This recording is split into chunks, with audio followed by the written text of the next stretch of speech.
Hello, welcome to my class. Earlier we have studied about fundamental analysis of stocks. Fundamental analysis हम लोग पढ़ चुके हैं जिसमें हर चीज़ की हमें एनालिसिस करनी होती है कि what is the basic reason behind the stock price. क्या होगा स्टॉक्स के साथ, पॉलिटिकल इशू है, जोग्राफिकल इश्यूज़ है, फाइनेंशियल इश्यूज़ हैं, टैक्सेशन इश्यूज़ हैं, lot of things are there. Now अब जो मेन इंपॉर्टेंट टर्म है किसी भी स्टॉक के उसके प्राइसेस को, उसके फ्लक्चुएशन को देखने की, that is the technical analysis of stocks. One is fundamental analysis जो हम लोग पढ़ चुके हैं. Now this is the technical analysis. Technical analysis is a tool to process that uses market data to forecast securities likely to future price movements such as stock or currency price. ये market data को आप technically आप graph के through देख सकते हैं. Technically आप देखते हैं कि उसका फ्यूचर प्राइस कहाँ जाएगा, चाहे वो करेंसी हो या स्टॉक हो. Technical analysis used to investigate how the demand and supply for specific securities. उसमें वॉल्यूम दिखता रहता है टेक्निकल एनालिसिस में. कोई भी जो सिक्योरिटी है, कोई भी स्टॉक है, उसका जो डिमांड है और सप्लाई है वो मार्केट में जो स्टॉक का प्राइस है कैसे उसको अफेक्ट करता है, कैसे वॉलेटिलिटी स्विंग करती है, कैसे रेट अप एंड डाउन होता है, उसमें टेक्निकल एनालिसिस हमारा काम आता है. वहाँ पे फंडामेंटल एनालिसिस काम नहीं होगा. फंडामेंटल एनालिसिस ठीक है, हम लोग जब इन्वेस्टमेंट करते हैं तो फंडामेंटल एनालिसिस काम आता है, बट जो ट्रेडिंग करते हैं, डे ट्रेडिंग करते हैं, तो वहाँ भी हमें टेक्निकल एनालिसिस की ज़रूरत होती है. अदरवाइज एनालिसिस तो हमें चाहिए ही चाहिए फंडामेंटल. बट आप डे ट्रेडिंग में अगर सिर्फ फंडामेंट्स को लेके बैठे रहेंगे तो you can't do anything. Even technical analysis long term market के लिए भी इंपॉर्टेंट है बिकॉज ये हिस्टोरिकल डेटा आप इजीली देख सकते हैं. हिस्टोरिकल डेटा हम लोग कैसे देखते हैं, तो टेक्निकल एनालिसिस में जो उसके चार्ट्स होते हैं ना, उसके थ्रू आप इजीली हिस्टोरिकल जो उसका बैक है, कंपनी ने लास्ट 1 ईयर में क्या किया, 1 वीक में क्या किया, 1 मंथ में क्या किया, तो ये एक स्नैपशॉट है शॉर्ट में देखने का. इसके लिए बहुत डेप्थ में आपके जाने की ज़रूरत नहीं है, बहुत कम टाइम लेता है. मतलब टेक्निकल एनालिसिस लेता है, चार्ट्स बहुत कम टाइम लेते हैं. सपोज मार्केट टाइम होता है दैट इज़ 9:15 to 3:30. इंडिया में market time is 9:15 to 3:30. That is 6 hours 15 minutes. Almost 6 hours 15 minutes. There are मतलब thousands of shares, thousands of stocks in the market. How to calculate, how to evaluate? It's easy to do fundamental analysis while market is going on? No. During that time you can't do fundamental analysis. So you have to go through the technical analysis. That's why technical analysis are important for trading, especially for day traders or weekly traders. You can use it for a minute, for hour, monthly, weekly, daily, yearly, last 5 years. You can easily evaluate by technical analysis. It also attempts to understand the emotions in the market itself as opposed to component. Market के emotions को भी समझता है कि आज pressure किधर है. Basically मैं आपको बता दूँ, it relies on past market data. Past market data जैसे उसमें क्या क्या आ जाता है, आपका प्राइस आ जाता है, OI आ जाता है. OI is a open interest, volume, कितने बायर एंड सेलर हैं, किस टाइम पे रहे. तो ये 4 चीज़ें टेक्निकल एनालिसिस में देखनी होती है. That is price, open interest, volume and time. Time आपको समझ में आ रही है, प्राइस भी आपको समझ में आ रहा है, वॉल्यूम भी, बायर एंड सेलर भी समझ में आ रहा है. लेकिन what is OI, that is what is open interest. ये थोड़ी सी कंफ्यूजिंग है. ओपन इंटरेस्ट मैं अभी आपको क्लियर कर रही हूँ, is the total number of outstanding future and option contracts at any given time. कितने आउटस्टैंडिंग फ्यूचर एंड कॉन्ट्रैक्ट्स हैं उस समय में, आउटस्टैंडिंग बचे हुए कितने हैं. It measures market activity, liquidity, indicating the number of active position held by traders. Measures the market activity, liquidity, indicating कितने number of active positions हैं ट्रेडर्स के मार्केट में. एंड इंक्रीज इन OI, अगर OI open interest बढ़ता है, that means new money entering the market, often suggesting A strengthening trade. अगर open बढ़ता, OI बढ़ता है मीन्स न्यू मनी मार्केट में आ रहा है, और डिक्रीज होता है तो मार्केट में वो सेल ऑफ हो रहा है। Okay, this is what F&O, future and option. अब ये काम कैसे करता है? How does open interest work? When new contracts created by a buyer और seller, open interest increase by 1।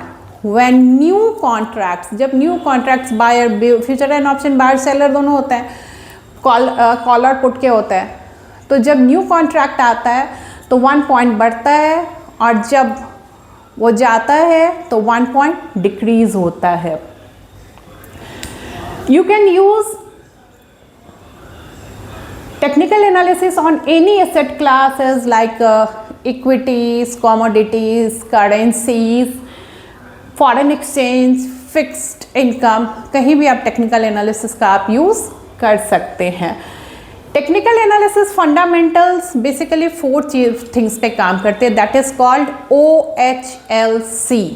4 चीज़ों पे इसके जो फंडामेंटल्स हैं वो काम करते हैं। OHLC that is open, high, low, close, जिसमें हम लोग इजीली देख सकते हैं कि मार्केट ओपन कितने पे हुआ था, आज का हाई कितना गया। ऐसा है पर डे की मार्केट में होता है कि मार्केट हाई एक बार जो लगाती है, दोबारा पूरे दिन में एक बार हाई लगाती है। ये मेरे एनालिसिस है, इवन मैं भी बहुत दिन से स्टॉक मार्केट का काम कर रही हूँ, तो ये मेरी एनालिसिस है कि एक बार जो हाई सर्किट लगा तो पूरे दिन में एक ना एक बार 6 घंटे 15 मिनट के टाइम में दोबारा वो हाई सर्किट लगता ही लगता है। उसके बाद वो सपोर्ट या रेसिस्टेंस पे आता है, नहीं, सपोर्ट एंड रेसिस्टेंस मैं ये भी क्लियर करूँगी। ओके, सो तो फंडामेंटल टेक्निकल एनालिसिस जो है ना, concept that asset you are studying the, आप किसी चीज़ को आप बेसिकली MACD, मूविंग, MACD क्या है? Moving average convergence, sorry, so and RSI, relative strength index. ये सब बेसिकली ये ग्राफ हम लोग इसमें जनरली लोग देखते हैं, वैसे बहुत सारे ग्राफ्स होते हैं। We can summarise the price action by trading the open, high, low, close indicates the high intraday, that ये जो है ना open, high, low, close, market open कितने पे हुआ था, हाई कहाँ तक गया, लो कहाँ हुआ, क्लोज कहाँ हुआ। क्लोजिंग अगर ग्रीन में है तो एक्सपेक्टेशन होती है कि मार्केट में उसके बायर ज़्यादा हैं, पॉजिटिव न्यूज़ है, तो you can go through that particular stock. Okay, ये इसका इंट्राडे स्ट्रेंथ हाई है and reference price of the next day at close is greater than open. Close अगर ओपन से ग्रेटर होगा, closing rate is greater than open, that's a positive day. ये क्या है? उस स्टॉक की पॉजिटिव डे है। ओके, नाउ की एजम्पशन क्या है? Market discount everything, market discount everything. Second is the how is more important than Y.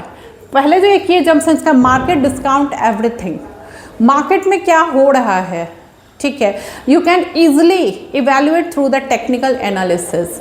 The how is more important than why, क्यों से ज़्यादा इंपॉर्टेंट है, कैसे हुआ, you can easily go through the technical analysis. Price moves in trends, price जो है वो trend में मूव करता है, अगर बढ़ रहा है तो बढ़ेगा, अचानक कोई न्यूज़ आ गई तो वो डाउन हो जाएगा, वो अपने रेसिस्टेंस लेवल को तोड़ देगा। ओके, सपोर्ट एंड रेसिस्टेंस में बताऊं, history trends to repeat itself, history repeat करते हैं, हम लोग कहते हैं ना जो जैसा करेगा वैसा बढ़ेगा। आज अगर सब कुछ अच्छा है तो कल भी अच्छा नहीं रहेगा, आज खराब है तो कल भी खराब, एक ना एक दिन खराब होना ही है। हिस्ट्री रिपीट्स इटसेल्फ, ऐसा नहीं कि आज जो राजा बन गया वो हमेशा रहेगा, अगर किसी राजा को मार कर हटा दिया गया, ठीक है, तो एक ना एक टाइम आएगा कि उसका बेटा भी राजा बनेगा। In the same way price में भी होता है, history repeats itself, but you can easily understand through the technical analysis. Basically technical analysis can be perform for a minute, daily, weekly, monthly. इसके जो बेसिकली चार्ट्स होते हैं, line, bar, Japanese, candlestick. Line chart, bar chart और Japanese candlestick, basically ये तीन जो होता है ना, इसके चार्ट्स होते हैं, इस पे काम किया जाता है। But the most important is the bar chart और कैंडलस्टिक, जापानीज कैंडलस्टिक। अब मैं बताती हूँ उसमें क्यों जो है ना जापानीज कैंडलस्टिक ज़्यादा इंपॉर्टेंट है और ज़्यादा काम करते हैं। Line charts connect the closing price of a stock over a period of time.